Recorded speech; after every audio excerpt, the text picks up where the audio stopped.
سحر انصاری صاحب نے کیا خوبصورت شعر کہا تھا. کہتے ہیں کہ علی کا ذکر کرو روشنی کے لہجے میں, علی کا ذکر کرو روشنی کے لہجے میں, کیوں خدا کا نور ہے شامل علی کے لہجے میں, خدا کا نور ہے شامل علی کے لہجے میں.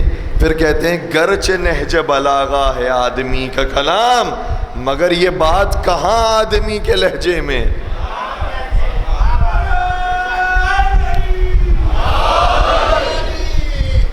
کیا کہنے علی ابن ابی طالب کے. نہج البلاغہ اتنا قیمتی سرمایہ ہے جو ہمارے آپ کے گھر کے اندر موجود ہے. اور اسی نہج البلاغہ میں جب مولا نے اہل بیت کے فضائل بیان کیے ہیں تو کیا عجیب شان. سننا چاہیں گے؟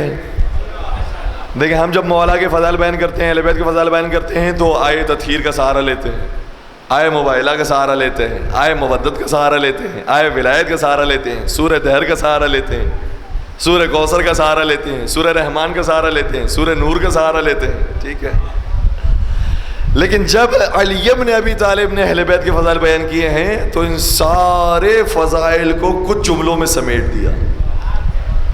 جا کر دیکھیے گا اس خطبے کو, نہج البلاغہ کا خطبہ نمبر 239 239. ارشاد فرماتے ہیں کہ ہم عیش العلم و موت الجہل. اہل بیت کی سب سے پہلی فضیلت یہ ہے کہ وہ علم کے لیے حیات ہوتے ہیں, جہالت کے لیے موت. ساری فضیلت اسی کے اندر آ گئی. کسی نے کیا خوبصورت بات کی تھی کہ تاریخ اسلام میں دو ہی بڑی مشہور شخصیتیں گزری ہیں. ایک وہ شخصیت ہے جس نے اسلام کی راہ میں سب سے زیادہ رکاوٹیں پیدا کی, سب سے زیادہ مصیبتیں قائم کی, سب سے زیادہ اسلام کو نقصان پہنچایا. جس نے سب سے زیادہ نقصان پہنچایا تھا اس کا پیغمبر نے نام رکھ دیا ابو جہل. نام اس کا کچھ اور تھا, اس کو لوگوں نے لقب دیا تھا ابو الحکم کا, لیکن پیغمبر نے اس کی ساری برائیوں میں سے جو سب سے زیادہ بڑی برائی تھی جہالت کی, اس کو فوکس کیا اور نام رکھ دیا, اس کا نام ہے ابو جہل. اور جس نے اسلام کی راہ میں سب سے زیادہ قربانیاں دی تھی, اپنی جانفشانی کی تھی, سب سے زیادہ آگے بڑھ بڑھ کر پیغمبر کی خدمت میں فداکاری کی تھی, ان کا نام کچھ اور تھا لیکن لقب دے دیا یہ ہے باب مدینۃ العلم. اب جہاں جہاں انسان کو جہالت نظر آئے گی, یاد رکھیے گا وہاں ابو جہل کی وراثت ہوگی, اور جہاں جہاں علم ہوگا وہاں باب مدینۃ العلم کی امامت ہوگی.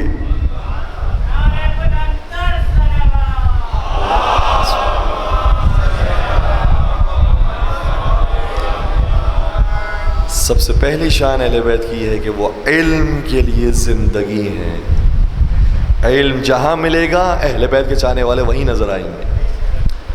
قرآن کریم کی ایک مشہور آیت ہے جو نازل ہوئی, سورہ یاسین کے اندر بھی موجود ہے, وَقُلَّ أَحْصَيْنَاهُ فِي إِمَامٍ مُبِينٍ. خدا نے سارا علم محصور کر دیا ہے امام مبین میں. یہ روایت میں دیکھ کر پیش کر رہا ہوں اور متفقاً علیہ کتابوں کے اندر پائی جاتی ہے. جب یہ آیت نازل ہو گئی تو دو بڑے بزرگوار پیغمبر کی خدمت میں آئے.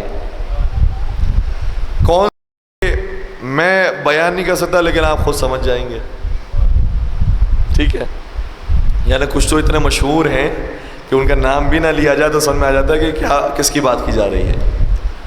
ٹھیک ہے, وہ دو بزرگوار تشریف لائے پیغمبر کی خدمت میں آ کر کہنے لگے یا رسول اللہ, یہ بتائیے کہ جو آیت نازل ہوئی ہے کہ سارا علم خدا نے امام مبین میں محصور کر دیا ہے, اس سے مراد تورات ہے نا؟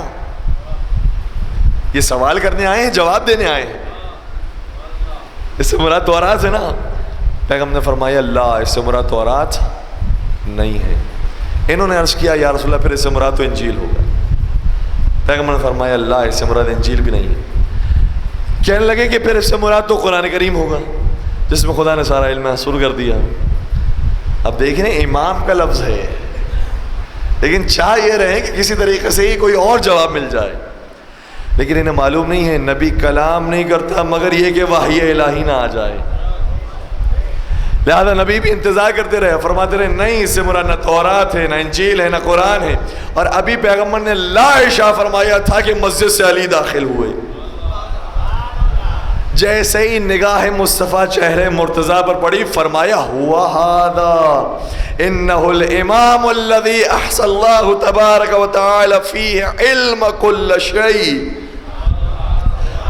ارے یہی تو وہ امام ہے جس میں خدا نے کائنات کا سارا علم محصور کر دیا.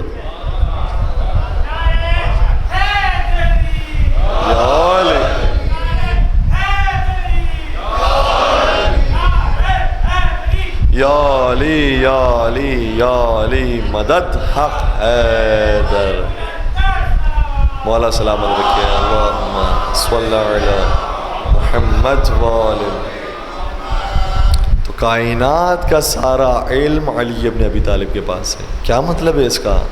یعنی اگر علم قرآن چاہیے تب بھی علی کے دروازے پر، علم حدیث چاہیے تب بھی علی کے دروازے پر، علم تاریخ چاہیے تب بھی علی کے دروازے پر، علم منطق چاہیے تب بھی علی کے دروازے پر آؤ، علم فلسفہ چاہیے تب بھی علی کے دروازے پر آؤ، علم رجال جاننا چاہتے ہو علی کے دروازے پر آؤ، علم ریاضیات جاننا چاہتے ہو علی کے دروازے پر آؤ، علم فلکیات جاننا چاہتے ہو علی کے دروازے پر آؤ، علم حیت جاننا چاہتے ہو علی کے دروازے پر آؤ، دنیا اور آخرت کا کوئی علم جاننا چاہتے ہو علی کے دروازے پر آؤ. نہیں بلکہ آداب نماز سیکھنا چاہتے ہو علی کے دروازے پر آؤ،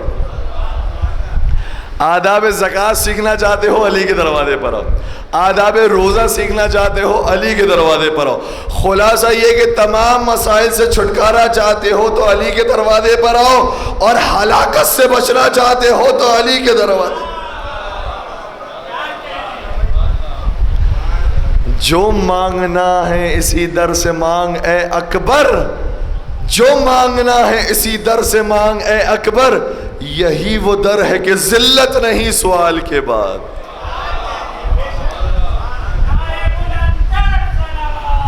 اللہ.